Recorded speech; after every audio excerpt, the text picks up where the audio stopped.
we will break at 3 o'clock. So this session runs till 4:45, but we'll break for 15 minutes at 3 o'clock.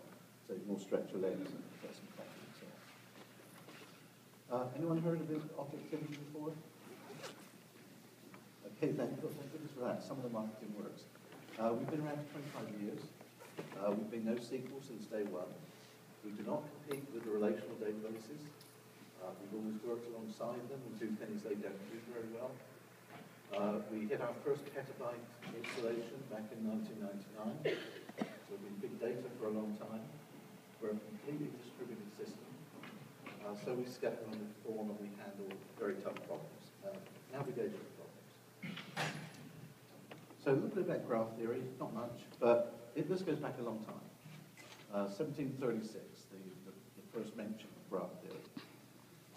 And some of the problems are very hard. The color problem took a long time, although it was spelled out in 1852. It was a long time before Heinrich came up with a solution. It's almost 300 years before they got a graph database. So, the database has only been around for the latter part of my lifetime. I've been working with databases since 1972 in one form or another. But it's taken us all that time to realize that graphs were interesting in their own right. Some of the terminology here. Nodes, vertices. So the formal name is a vertex. It's a node in a graph data structure. A city, let's say. A city could be a vertex. San Francisco, San Jose. An edge is a connection. The edge generally has data. It doesn't have to, but it does in our model. It connects two vertices. So there are roads between San Jose and San Francisco. 101 is one of them. 280 is another. So those would be edges. The edges might have properties which are the distance, the average transit time, the worst possible transit time, that sort of thing. If we were talking about railroads and freight, we'd be talking about cost per mile to take a ton from here to there. Weights are just a particular kind of property. It's a quantity associated with an edge. They're used a lot in graph theory. There are quite a few problems that only use one property, and so you tend to use the weight as a generic property for that. And so a graph is just a network of connected nodes connected by edges. You have simple graphs, directed and undirected graphs. As the name says, it's directed. You expect to reverse it in a particular way. Whether or not you have the reverse links underneath is up to the implementer. But if you start out a directed graph, you start going through it, you're always going to end up going down the same paths. A mixed graph, some of it might be directed and some of it might be undirected. In general, you can see multi-graphs, so that one actually, the second one here, you can have multiple edges and loops. In a graph, then it's a multi-graph. For us, that means you could have different types of edges connecting the same things. So I've got roads and railroads and air flight routes, waterways and so on. These could all be different kinds of edge. Quiver is more of a mathematical term where you've got lots of connections between the same two vertices, weighted graphs, half edges and so on. These are very interesting, but what's much more interesting is how the algorithms actually use it. So let's look at a couple of those. The most frequently talked about in the industry, the thing that everyone measures by, is the connectedness. How quickly can you find the shortest path or all paths between two nodes in the graph? Okay. Are two nodes connected is the first question. The next question might be, well, what's the shortest path? And after that, we'll give you the alternative paths as well. I want to see what the properties are on those, because maybe the shortest path is not the most suitable. It might be the most expensive, and I'm looking for something in a particular cost range. The degree of a node is important. We have this concept of a supernode, let's say. This is something that the graph database vendors don't like, because if you've got one node that's connected to everything, then it's a nightmare. You're always going to go there. You're always going to have to explore all the exit routes from it. And so you need to deal with that in a particular way. One way, by the way, sorry, excuse me, is to index. Centrality is good. If you look at social networks, you've got someone who's connected to a lot of people, that's a good thing. If you want to influence a body of people, and this person is connected to a lot of people, and they follow the tweets, and they're respected, they get good feedback and high ratings and so on, that's probably the person you want to influence. Or you might go the other way around and say, well, I can't get to this person. Let me go look at one of the people that person respects and try and work with that person to get back to the centre and then go out. And that's the way that marketing works in many ways. We try and find people who influence other people. Closeness centrality finds the shortest path between nodes, and in this, the one in the middle, clearly, every road goes there. So that can be important to you as well if you're doing something like logistics. This might represent something like an airline hub, Dallas, Fort Worth, Denver, and so on. You'd expect most paths from particular airlines will go through those things. I mentioned shortest path. There are many algorithms, classic algorithms for finding the shortest path. I'll talk more about hours later. And the open source graph databases tend to use the classic algorithms with some degree of parallelism. We have some very smart algorithms for finding the shortest paths. Average path length is important in some algorithms, particularly where you're trying to split a graph up. So if you want to distribute a graph across multiple nodes so that you can load balance and not be hitting one processor all the time or one disk all the time, then you want to divide the graph up in some way. And one way of doing that is by working out average path lengths.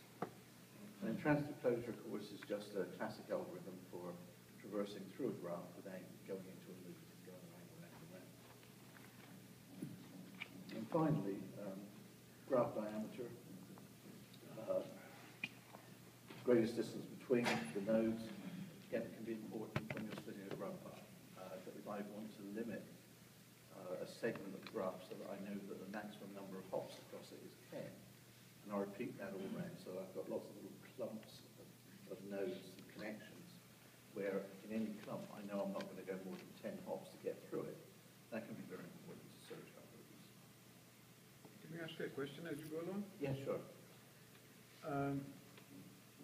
Vertices, can it have more than as many attributes inside? Like you showed San Francisco as city and miles and all that. Certainly in ours you can have any number of attributes. So it can be a whole complete database of all the characteristics of the particular. It would be unusual. You would more likely represent some other collection of data with a single identifier.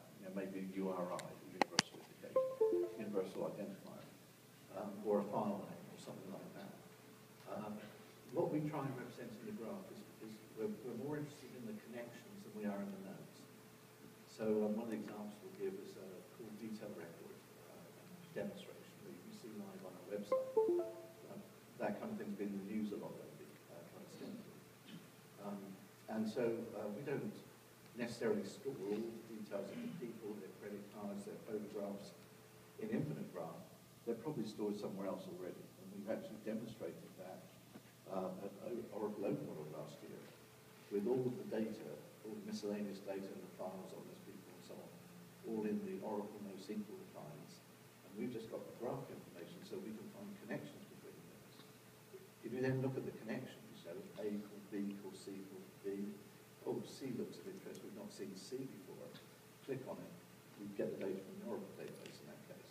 We can store it, more normally we can store them in Infinite Graph or in Objectivity. But it very much depends. What you want to do is make the traversal of the graph as fast as possible. So you really don't want a lot of data in each edge object or each vertex object. You want to compact things together so that you can run really good. We run off of disk and cache in memory. But obviously, the more you can cache in memory, the better it is. So if each object is a terabyte, you're going to be in trouble really soon. And the second related question was, you showed that the nodes connected together with inputs and outputs. Yes. Does any node know where its previous node was connected with? Not only the immediate before and after, but also the previous one, because it may have relevance. In general, not, but there are cases where we actually want to do that. Oh, sorry. Back there. Do we store not just the immediately connected edges, but knowledge of what's beyond the next vertex? And the answer generally is no. But there are cases where you might want to do that, and it's pretty easy to do. In the end, every node, and in fact every edge, has a unique identifier. So if you want to store that information and you can rely on getting it updated, then you can store it as a variable length array in vertex. That would do. Or in the edge. So this edge goes to that vertex, and there's another vertex being there. I think I know the kind of algorithm you're thinking of there. So yes, people have done it. So how do you know if you've got a graph in your object model? Now, first of all, I said object model. So you have a relational database, and you haven't got an object model. The first thing to do is to go looking for join tables or implicit join tables, a column that's in more than one table, like the product table. You know, it's in the product table, and it's also in the order table. Then you've got a one-to-many or a many-to-many situation there, and you've got a graph being set up. If there's data in the relationship, you remember I said we had cities, and then we had roads, and we had data in there. That would be that kind of object model. So if you see that particular structure, you're looking at a tree. If we see the structure at the bottom with a many-to-many on itself, that's a graph. It's a network or a graph structure. And then if we see the many-to-many implicitly there, with the blue object class with relationship data up there, with two one-to-manys on it, again, we're looking at a graph structure. So if you see any of these structures in your object model, you're looking at trees or graphs. And it might be time to start looking at graph databases. Now, as you know, you can use a relational database for just about anything, but the whole reason we're here today is that there are many things that it's not as appropriate for as some other solutions. Here's a typical relational database. It's only got 7 tables. They've only got a few columns each. Can anyone tell me the SQL query to find the shortest path between that row on the left in table A and the row on the right in table G? Anyone have a go at it? Well, yeah, in fact, you can't do it generically because you need to know the column names. You need to know the table names, the column names, and types of the columns to make sure you get a sensible map. Okay, so, and even if you did, just in this simple example here, if the number of rows was proportionate to the height of the table, I think I worked out to be 44,000 joins to do it in this particular case. Each thing's got no more than about 30 or 40 rows in it. But it gets pretty nasty very quickly. Whereas graph databases and object databases are designed to handle that problem exactly. Every object has a unique ID, and therefore we can use those IDs to point from object to object and traverse them very quickly. Sorry, I saw another question. Yeah, we have a technical problem. We're losing half of your words. Yeah, I'm sorry. I don't Put the know. microphone. Let me try and push it here. Yeah. Try and keep it further over here. Oh, yeah. Thank you. How's that? Let's hope it stays better. Okay. Thank you. It's hard here because I get half the feedback. Okay, so if I think the other problem is I look that way, I've got to turn that way. There we go. I don't usually have this problem on mine. So if we do it with an object database or a graph database, it's really very easy. It's actually about 1 or 2 lines of code to do the same problem, whereas you have a very extensive SQL statement before. You can also prove arithmetically, algebraically, that you're going to do less work with an object database or a graph database versus a relational database. There's a straightforward formula which will tell you how much faster you'll go. So the data model for a graph database, we said, is very easy. You have the nodes, the vertices and the edges. There are a lot of products out there. I think this is more or less up to date. There are many new entrants all the time. But I think these are the ones that at the moment are most frequently used. The latest one being Titan. And I believe that the product now is actually called Titan, not Titan 2B.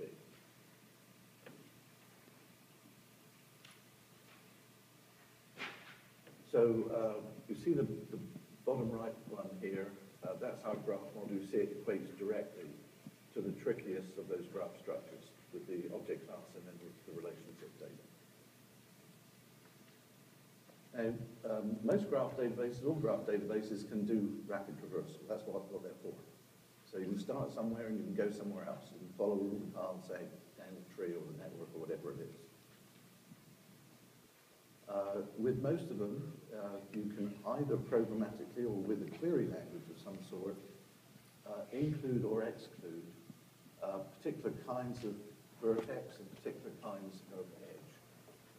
So I could say I have a graph which has cities and railroads and roads and so on. I've got a big load to move from here to New York, so I can forget the railroads because it's too wide. I don't want to go too far north in the winter. I don't want to go through Chicago in the winter. I want to go south. I don't want to get held up. I don't want to spend more than $5,000 to do this. So let me know, as soon as you've exceeded $5,000, give up on that path. You can express all of that in a single query. And most graph databases will support that particular functionality if the data is there in the path. When I said, the one we like doing most is finding the shortest path between things, so we can all do that in various ways. Now, Infinite Graph is built on ObjectivityDB. It is a distributed, very scalable object database, and it has a parallel query engine. So we can do parallel graph traversal. So we've modified Infinite Graph to make use of the parallel query underneath it. It won't just start somewhere and go out in parallel. It can start from both ends if it's finding the shortest paths. And it can be extremely fast, depending on the number of threads and processes that you can put on it. That algorithm has got a node solution in A star, but they're also rectangle. Are you using A star, or are you? No. In fact, we've actually got some patents pending on using it to explore extremely large distributed graphs. This looks like linearization. What would it be like? The web, which will become very complex. Everything is connected to everybody else. Every node. Yeah. What happens if everything connects to everything else? Well, it'll take longer, depending on the types of vertices that you've got to go through, the types of edges. If every vertex was of the same type, and every edge was of the same type, and you have a very high cardinality, then the amount of work goes up quickly. In fact, I have some figures at the moment. I'll show you. So finding the shortest path, as I say, we have some patents pending on that particular problem. Another thing we've added is the ability to plug in things into the query. So I mentioned let's compute the cost of getting to a particular part in the road network, let's say. I can run that calculation as I go. Or I want to compute the latency to this point in a communications network. So I can add up the latencies as I go and then stop going down that particular path if it exceeds my threshold. I might also want to visualize things. Now, I won't want to visualize every exploration of every path because it runs at millions per second. But maybe when I find the first shortest path, I want to show it on the screen. I want to show it on a map, let's say. And then I also want to, when I found the other paths, I want to show a different kind of layout, maybe a straight table that shows me the other paths, who the carrier is, how much it costs per mile, what the total cost is, what the estimated time of arrival is, and so on. So you can plug in your own visualizations. We do have our own simple visualizer. It's more for developers than it is for the end user. And you'll see later on some of the companies that we work with that give you very powerful visualizations. But one of the things here to remember is wherever we can do things in parallel, we do. distributed network of computers and disks. It can be in a cluster, it can be in a grid, it can be in the cloud. The configuration is very easy to set up for any of those things.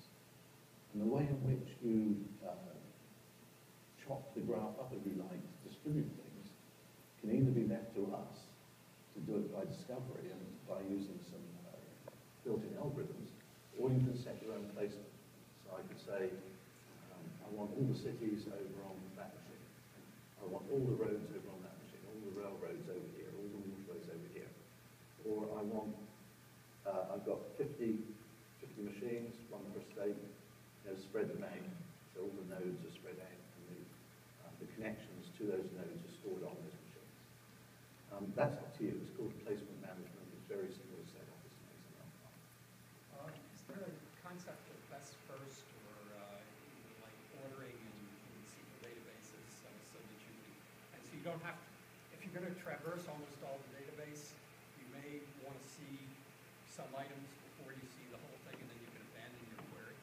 Yeah, you can go depth first or breadth first, and you can also, as I said, include or exclude time. So, like I might exclude railroads, I might also exclude certain kinds of port or airport. So you can do that amount of things, or you can algorithmically, you can put an algorithm in a plugin to do whatever you want.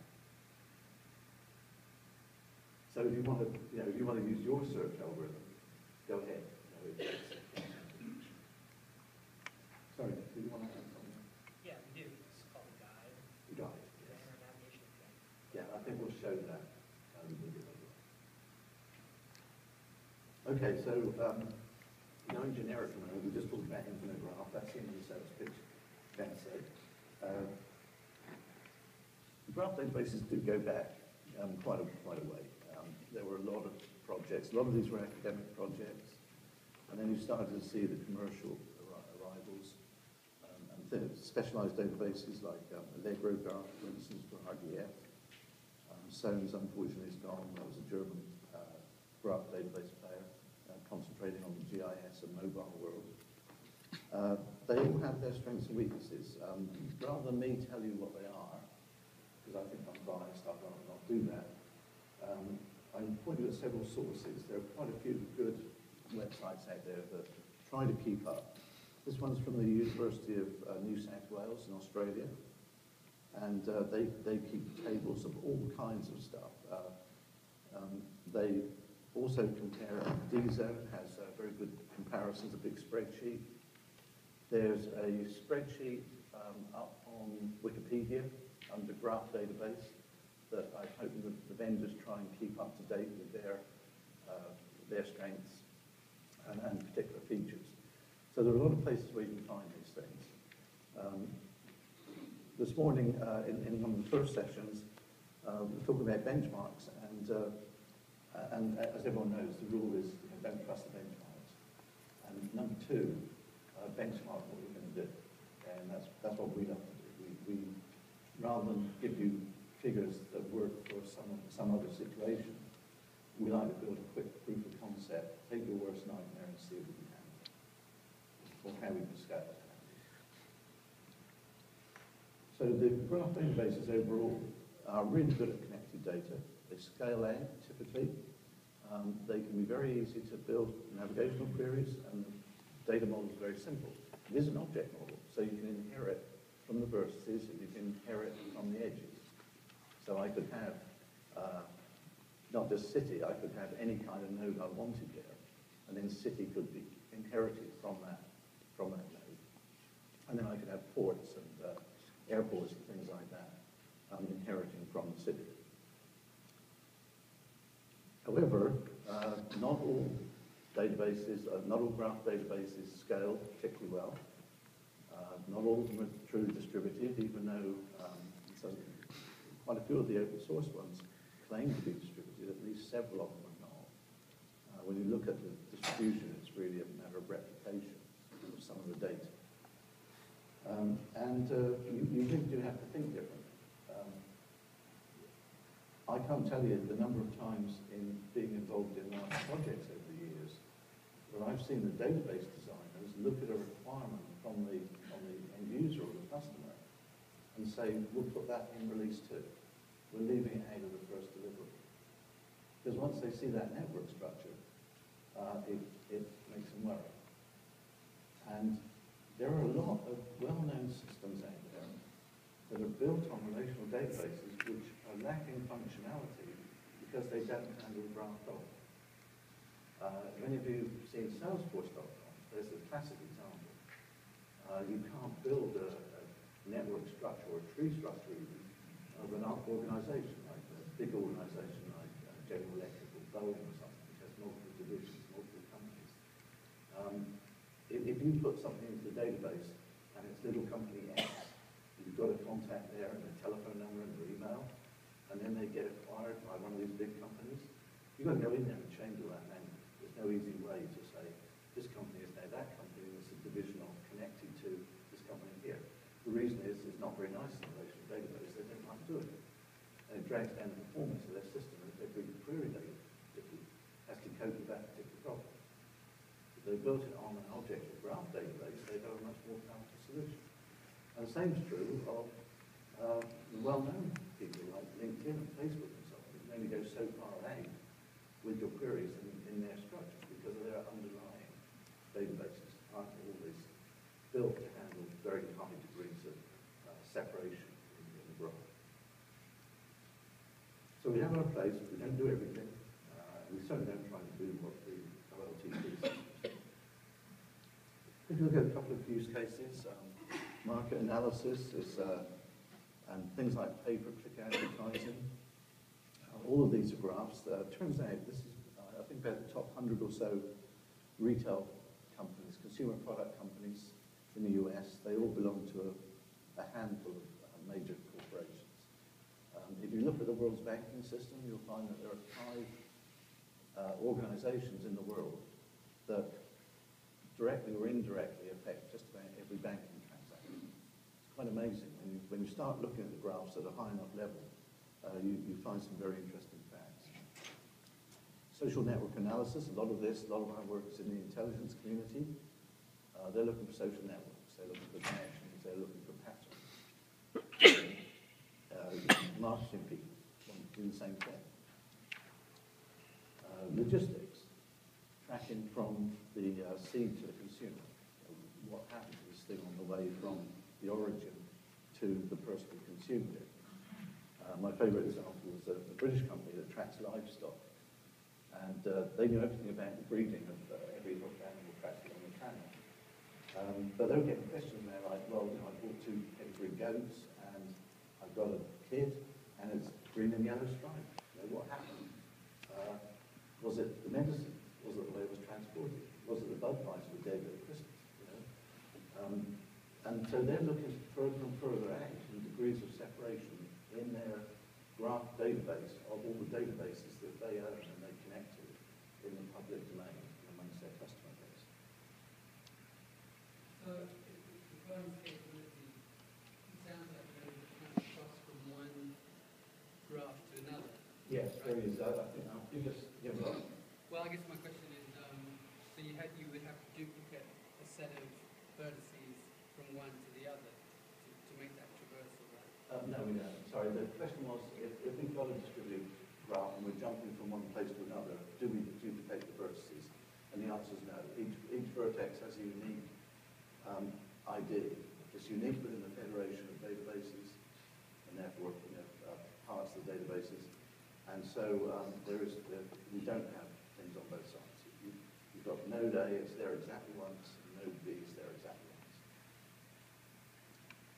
And they can be distributed as widely as you like. It's one huge logical address space up into the yottabytes. We have systems today running with ObjectivityDB that process on the order of 40 to 50 trillion new objects every day.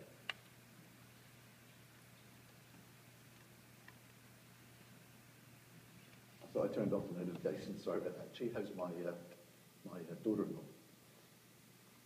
Ad placement network. Pay-per-click advertising based on a social network. Okay, we're all the same social network now. Okay, we're all here together. There's a database for that somewhere.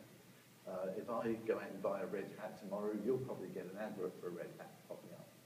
We're inside systems that do that kind of stuff.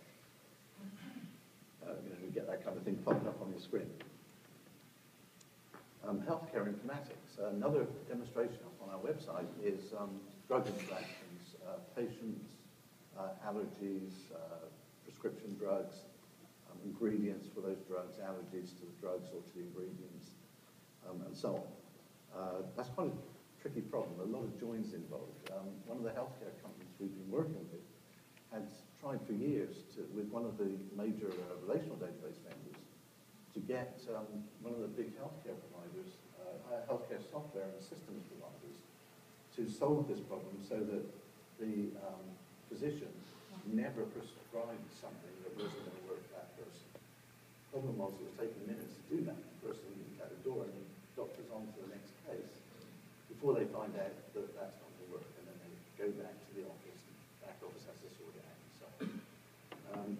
We're doing it in sub-seconds, so it's not a big issue. You can see not the performance so much, but the kind of structures involved up on our website. We actually downloaded the National Drug Code database to load that one up. Big data analytics. This is very popular, maybe a sweet spot for us. Analytics, of course, is what's really driving NoSQL and big data.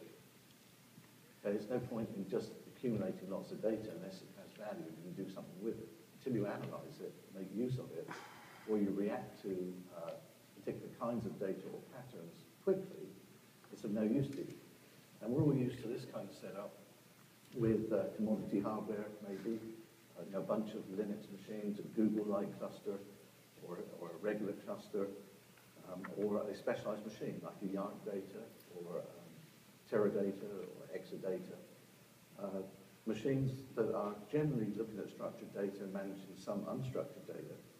And increasingly, you've got the unstructured data and then some semi-structured data all in the mix. Our role in all of this is to extract the graphs from the various kinds of data, put it in one place, which could be distributed, but it's logically in the one infinite graph database, so that the analytics and visualization tools can get value out of that information. So we're frequently taking stuff from multiple sources, leaving the data where it is, and just taking the graph out so that we can run these algorithms very, very quickly. In order to make sense of it, you need good visualization. Now, visual analytics is a very big subject. We're part of the National Visual Analytics Consortium, which is funded by the DoD. About a year ago, I was talking to one of the leading players there, and we worked out that for a trillion node graph, to make sense of it on the screen, we need a 4K, that's a 4K resolution, higher than HD, about the size of a football pitch, to get everything up on the screen in a way in which we could make sense of it. So you've got to prune it, you've got to refine it, you've got to find techniques to show it. These visualizations here, I think all come from our generic visualizer, the one in the middle, from Tom Sawyer. So we worked closely with Tom Sawyer on some Department of Defense contracts, and also with Cambridge Intelligence, which is a UK-based company in the same space. Sorry, did I see a hand? There's someone. Yeah, okay. So we're looking all the time for new visual analytics tools. It turns out if you put the brain into the loop, you can mine through data usually a lot faster than you can with brute force machine algorithms. That's not a gross generalization, it won't work in all cases, but with graphs. Where you do see patterns repeated over and over, the human brain can often see those patterns faster than you compute. And that's going to narrow as time goes on. Obviously, I can throw more and more machines at it, more and more RAM to get extra speed. But it's amazing what the brain can do. What is the handicap? Is it computation? Is it moving in and out of memory? Or moving in and out of... Well, the enemy always is I/O and network latency are the enemies always.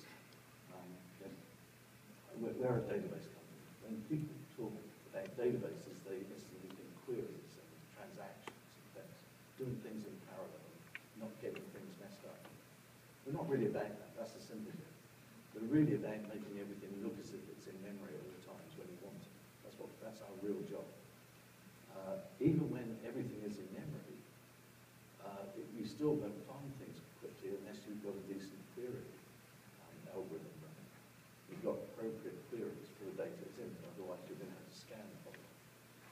If you're traversing lots of data, it goes up very quickly. I think, you've got a plan out of 10, 10 times 10 times 10 and so on. At, 12 degrees of separation, you're up for a quadrillion path searches. And if you think of that as a quadrillion joins, and then take your favorite huge relational database engine and work out how long quadrillion joins take, you won't want to be doing that a lot of the time. So with flash and SSDs, They all help. They all help. At the end of the day, the more guidance you can give us by putting properties in the connections, things that will allow us to exclude certain paths, then the faster it's going to run. Imagine that graph I always talk about, the roads and whatever. Now suppose that I've also got a graph of all the kinds of automobile, of aircraft, and I've also got the structural designs of all those things. Let's imagine the whole lot is all in one graph. Well, if I want to find out why the left wheel fell off, I'm not interested in rollers. I can exclude that. I can go look at just things to do with wheels. I can look at the mechanical design properties, the dynamics, and so on, whatever I've got in the business. So the more I can prune it down, the better it's going to be. In reality, we find that some situations really are a few kinds of nodes and a few kinds of connection to start with. But when you get the bigger systems, we found that, as we did in the object database world, that the schema, if you like, can get very complex, hundreds of different kinds of objects. We're working with George Mason University on a DoD project, which is going to be open. So it's one we'll be able to talk about. We'll be holding a webinar in a couple of weeks' time on it. They aim to build a graph of over a quadrillion nodes and edges so that you can query it. And those nodes and edges represent data points in other databases, many of them public, some of them closed, but databases from the national labs, from commercial sources and so on. And their aim is to go out and attack major planetary problems by being able to search for patterns in things and search for connections in things. It could be ecological problems, it could be security problems, it could be quality of life problems. But that's what they're aiming to do. Now, you wouldn't want to be searching for brilliant objects every time. So the good news there is there are going to be thousands of types of nodes, tens of thousands of types of connections. They will embrace the whole Internet of Things, which is all the smart meters and everything in the world. That kind of thing. Eventually, your iPhones, your cell phones, all of that will be embraced by the system. So we're not going to be searching just through the whole graph every time we do something. You're going to be able to refine it and talk about areas of interest. The more you can do that, the better it is. There are problems that fit nicely in RAM if you've got a couple of terabytes of RAM. And if you can afford a big appliance, you like data. It's an excellent machine, very well architected, and Cray behind it, their technology. It's an excellent box, but it costs a heck of a lot. Very, very good at what it does, but it's got limitations. I think I worked out that the maximum graph size was something like 10, 16 trillion nodes and edges, being very frugal on how big each node and edge was. So if you've got 20 trillion, then you know luck. Okay? All right, so we're going to use infinite graph. We hope we can flip this over to Nick. If you have a machine and you want to try this, I hope some of you will. That is the link, the short link. You can either go to our website or download.infinitegraph, or on the left there it's goo.gl/capital X, Z, capital J, lower O, 6, capital T. So capital X, lower Z, capital J, O, 6, capital T. And that should get you straight to our download page. With that, I'll hand over to Nick. Is there any questions in the meantime while I'm handing over? Please go ahead. Do you have any questions for Leon?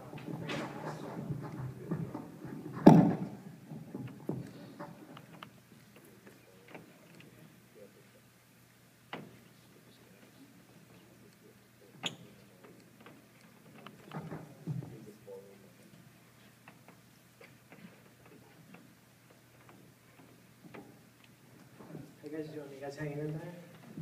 Yeah. We only got about 45 minutes before we go to break, so hopefully you guys can stick with me. Yeah. Can we take Leo out the hallway and ask him questions while you do the demo? Feel free, yes, if you're not gonna do it, I'll have to. Not if you want to go outside. Yeah, if you got something, I can do it. Let me get some.